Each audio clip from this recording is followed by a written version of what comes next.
post-spawn smallmouth time. We're in northwestern Ontario.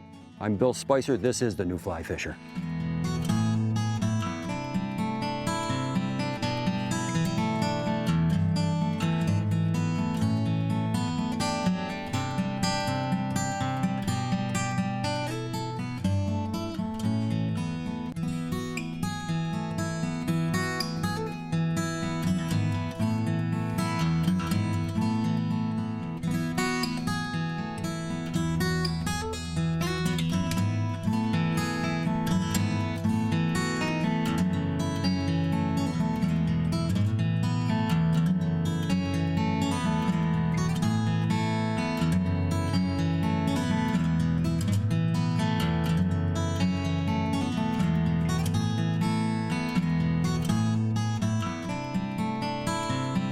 The New Fly Fisher has been made possible thanks to Northwest Ontario Tourism,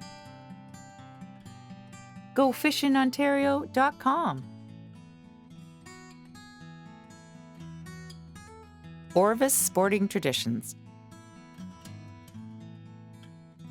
Rio Products, Superfly, fly fishing made easy. Ontario's Sunset Country, with 70,000 lakes, rivers, and streams, there's no better place to go fishing. Our Sunset Country destination this week is Dog Lake Resort. Dog Lake is legendary for its smallmouth bass. The hundreds of shoals, reefs, and shallow bays are ideal habitat for smallmouth. Pound for pound, the smallmouth bass is the scrappiest fish of all. My guide for this week is longtime guest to Dog Lake Resort, Jim Schanfhauser. Jim has been a return guest to the lodge for the last 27 years. His knowledge of the lake will be paramount to a successful trip.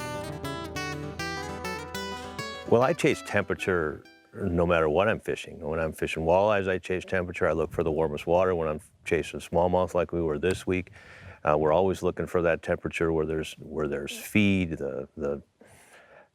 the leeches are coming up out of the mud, the warmer the water gets. The temperature, I think, is absolutely critical to everything that we're going to fish for. Looking at a map of Dog Lake here, the resort is right here. Now, Jim says we have to find warm water in order to find smallmouth bass, and he figures it's right at the top of the lake here, about a 20-minute boat ride. We're going to fish the back bays, because they warm up first, and Dog River itself. And hopefully, if we're lucky, we'll find a topwater bite.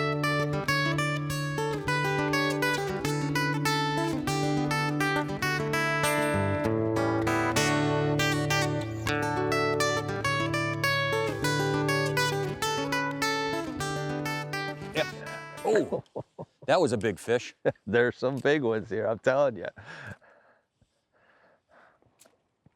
Well, that's beautiful looking water with that rock like that in the sunshine. Well, there's a bit of a point there. Well, we're only in 6 feet out here. Yeah, and into about 2 to 3 feet over there, right?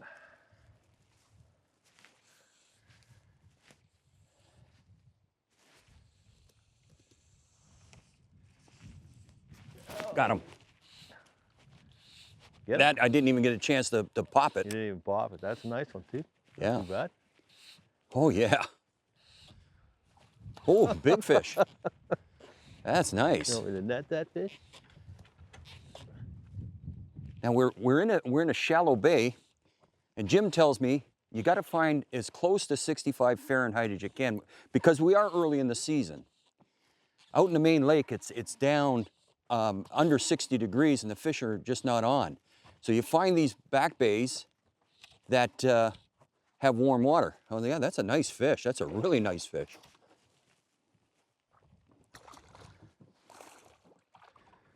Oh yeah. There you go. Excellent, excellent.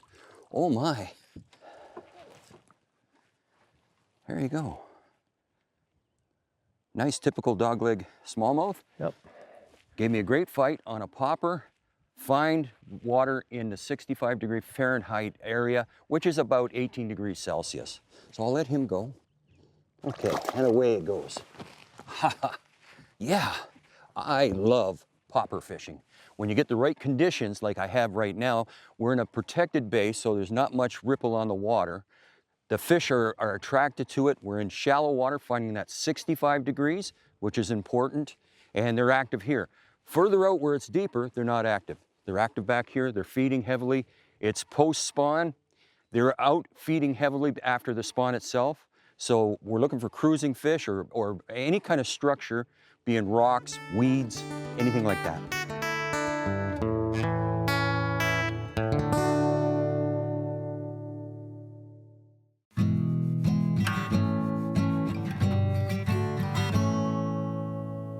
So we do the American plan, which includes your boat motor, gas, bait, accommodations, 3 square meals a day. We can also offer a guide service for an additional cost in that package, but we do the full meal deals here. So our cabins range in sizes that sleep 2 comfortably, all the way up to a couple cabins that'll sleep 12 comfortably. So there's no limit on group sizes. We can work in groups of 20, 25, up to 45, and certainly if you're just coming by yourself, we're happy to have you. March tends to be the prime booking season, so if we can get most people in before March, that's going to make it easier for me to accommodate the people that want to be able to get in. And if your holidays are flexible, you may have the opportunity to book a little later, but March of the year prior is usually what I'm after. Well, we're just going to fish this whole side all the way up this bay, and there's a lot of logs and big boulders that come out and we can see them. And we'll just move along and find the good looking structure, and then we'll stop and fish it a little bit. And there's fish on it. We'll stay a couple minutes, and then as they slow down, we'll just keep moving along. We'll find a little bit of warmer water. There was actually a little cold pocket there. Now it's back to 63, so it'll be nice. This whole shore is the same all the way down, so it'll be a good day.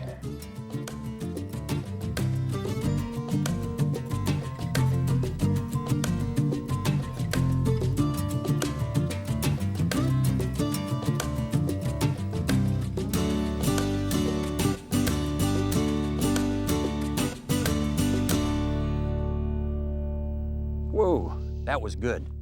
That was good. You have a rise, and I was sure that he missed the fly completely and he didn't taste the hook. So you put it back and see if he's still active, and he was. Yeah. Good fish too. Boy, smallmouth, they just fight. What did you call him, Jim? Little balls of hate. Little balls of hate. Be my brother who named that, so I'll give him credit for that. A little ball of hate. Oh, nice fish too. Nice fish. Chartreuse popper. It's in the shallows, that's why I've stayed with a popper. Thank you. Oh, that's great. Ooh, just as I reached for him, the popper popped out. But yeah, that's a great fish. Inside, tight conditions against the rocks, weeds. These are post-spawn smallmouth bass, so they're feeding heavily right now. This is really, really incredibly good bass fishing at this particular time of year. The bass have finished spawning. They've come off the beds and now they're feeding heavily, but they're still in the shallows because of the water temperature. Jim said, we're looking for 63 to 65 degrees of Fahrenheit water temperature, and that makes them active. So well, we found it, and it's happening. The equipment for Dog Lake Resort and their smallmouth is quite basic. Most people have them. They're 9-foot, number 6 weight rods. Mid-flex, you don't need anything heavy or anything like that. Just mid-flex, 9 feet fits the bill fine. Now, the reels, the fish here get quite large, so I would have a quality reel with a good drag system. It can be large arbor in this case or spindle, doesn't matter, but it's the drag system you need because the fish can be quite large here. This has a floating line on it, but it's a specialty floating line. It's a bass tapered floating line, and it's meant to turn over heavy, wind-resistant flies easier. You put a regular trout line on there, and you're gonna have difficulty. So a bass taper is what you want. On this reel, I have an intermediate sinking line because we're dealing at this time of year in shallow water, so I don't have to have it sink very fast. But if you come later in the year and the fish have moved out to deeper water, you will want a full sinking line. So basically, that's your equipment in a nutshell.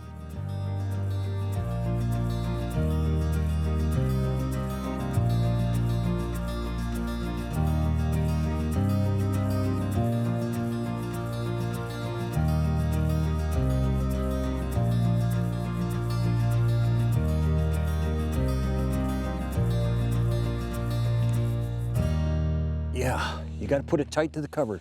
The stump over to my right here, that's where he was, right at the base of it. Oh, real nice fish. Yeah. Woo-wee. They are beautiful in the water.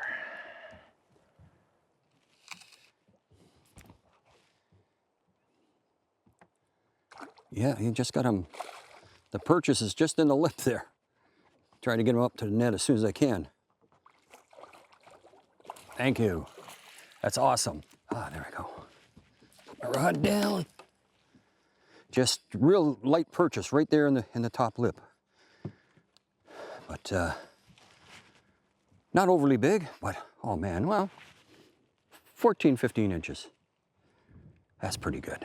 I like that. Again, it's post-spawn. They're cruising, they're sticking close to cover, but they're feeding heavily right now. And this is what you can get at this time. It's mid-June. For those in Southern Ontario, this is open all year round here. Bass season is all year, so you can come in and fish at this time of year and have yourself just one of the best times you'll ever have bass fishing.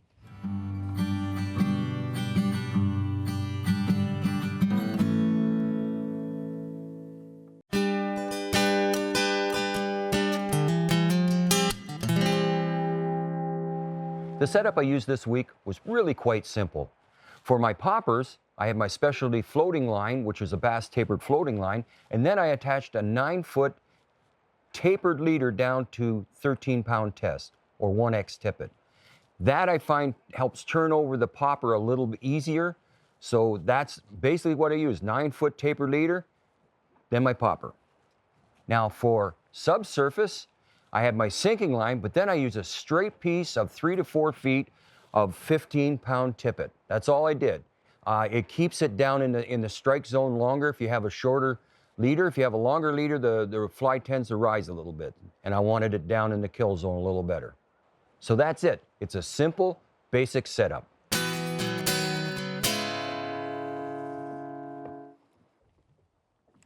There he is. There we go. Oh, no. You missed it. That's a big fish. That is a big fish.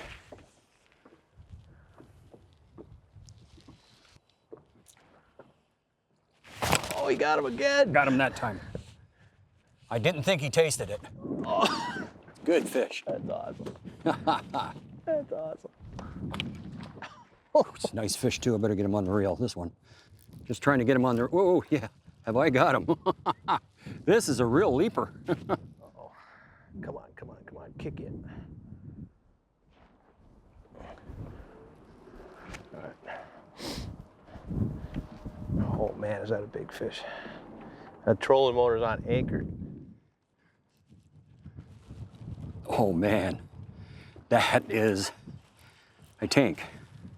That's a tank. It's coming your way now. Oh, great job, great job. Oh man. Oh, he inhaled that. I got the hook out, and you cannot beat that kind of smallmouth bass fishing. That is, again, 17, maybe a little better. Wonderful, wonderful fish. Let's let him go.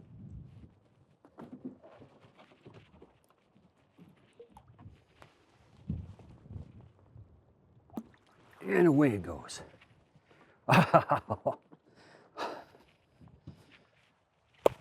What a great day. What a great day. There's no better way to spend a day than fishing and catching big fish. Nothing better. I love my job.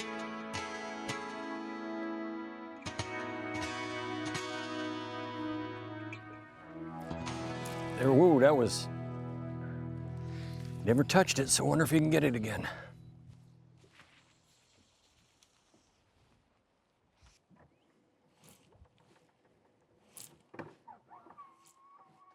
There, got him. That first fish came back. Yeah, nice fish. Oh yeah. Boy, you got some quality fish in this lake, Jim. Yes, we do. I'm telling you, some quality fish. Look at that. He's not big, Yeah. but he's angry, I can tell you that. Little balls of anger. Yeah, he's a little guy. Yeah, there we go. That's a little guy. Okay. Yeah. Take him out there. Smaller one, but he struck about 5 minutes ago and missed. So we moved on, and I'll put him back in the water now. We moved on, and I got another strike over here. Missed him, went farther up, and then I said after about 5 minutes, I'll go back to where that first fish had hit, and he was ready to hit again. Generally, if you do that, you give him a little bit of a rest, go back, they'll come up again, and that one did.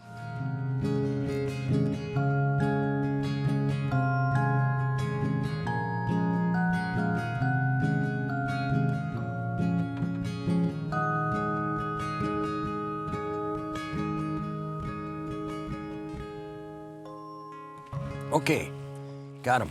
Oh yeah. Oh yeah. Ooh. Ooh. Better maybe get him on the reel. It's always smart to get on the reel if you can. Then he fights the rod, not the line. He's bigger than you He's thought bigger he than I was. thought, yeah. He's a lot bigger than you thought he was. Yeah. All right, you ready? The water's pretty dark here. It's hard to see them right away. That's a nice fish. Yeah. Ah, very good. Very good. I thought he was a small fish, but actually he's quite nice. Yeah.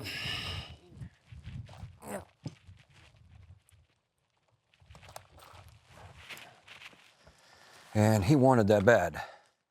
He wanted it real bad. There we go. Huh.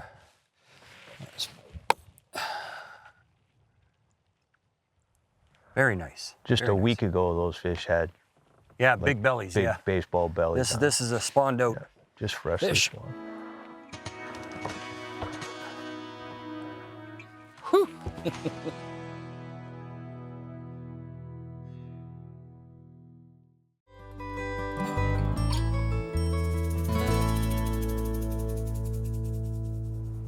When you come to a new lake, try to educate yourself as the natural forage that the fish is eating.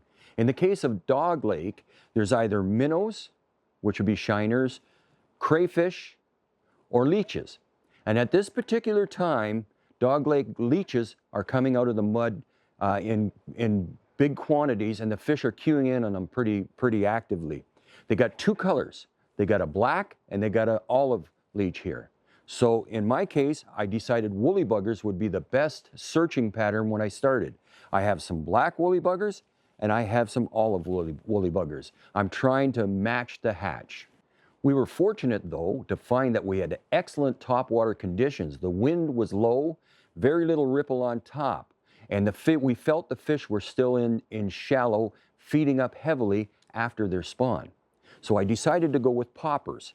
Now, the particular poppers that I chose were bright in color because the water here is turbid. It's what I mean by that, it's kind of rusty colored because of the minerals in the water itself. So you only got about 3 feet of visibility. So I decided a popper that moves a lot of water with a nice concave lip and bright in color was what I started with. And it paid off almost within 5 minutes. Later on the day, as the sun got higher, I went with a little less bright. I went with a yellow popper, and they really, really liked it. The third popper I have here is called a flip-flop popper, and it's just made with the flip-flops that we used to wear as kids. And it's just really interesting looking, lots of legs, and bass are curious a lot of times. They'll eat that. My last popper is a slider. Why I would use a slider? Well, not in this particular lake because the water was too turbid.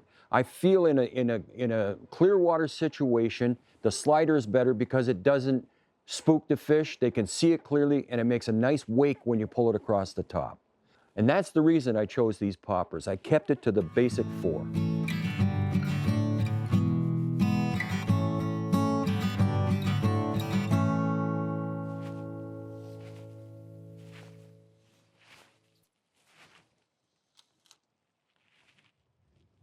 And I didn't even get to pop it.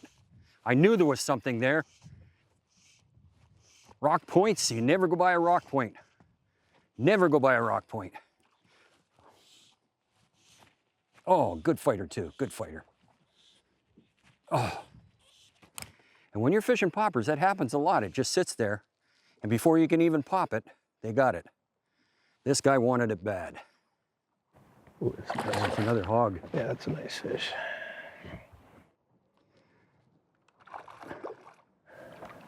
Ready? I don't want to do that. There we go. Oh, good man. Yep. That's a nice fish. I've had a great time this week at Dog Lake Resort. I'd like to thank Paul Del Pino for inviting us and Jim Schanfhauser for guiding us. For more information on this show and others in our series, visit us on the web at thenewflyfisher.com. From all of us here at The New Fly Fisher, thanks for joining us. Tight lines. We'll see you next week. The New Fly Fisher has been made possible thanks to Northwest Ontario Tourism, GoFishingOntario.com, Orvis Sporting Traditions, Rio Products, Superfly, fly fishing made easy.